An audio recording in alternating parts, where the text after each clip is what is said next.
Apolline Matin. Allô Marie. Allô Marie, c'est Isabelle qui vous appelle ce matin. Elle doit faire 850 km en voiture le 23 pour aller voir ses enfants. Sachant qu'elle travaille, enfin on dirait un problème de maths. Sachant qu'elle travaille le matin, qu'elle sait déjà qu'elle sera encore sur la, elle sait déjà du coup qu'elle sera encore sur la route à 20h. Elle voudrait savoir ce qu'elle risque si les déplacements en voiture sont autorisés pendant le Et Isabelle n'est pas du tout la seule à se poser cette question. Beaucoup de Français ont prévu d'aller dans leur famille ou de partir en vacances et de rouler évidemment de nuit, surtout quand il y a des enfants, éviter le trajet pendant la journée. Ils s'étonnent de ne pas pouvoir le faire alors qu'il y a des dérogations pour les trajets longue distance en train ou en avion. Ils ne comprennent pas très bien.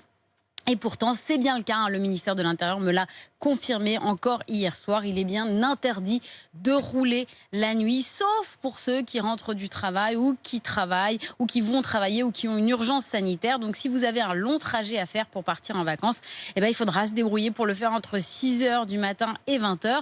Même si le gouvernement affirme qu'il y aura une tolérance pour ceux qui ne sont plus qu'à quelques kilomètres de leur destination, peu après 20h. En gros, on vous excuse si vous étiez dans les embouteillages, quoi. Il y a une petite marge, il y a le quart d'heure de politesse. Voilà. Sinon, ce sera l'amende ? Voilà, exactement. Une amende de 135 €. On commence à connaître le tarif.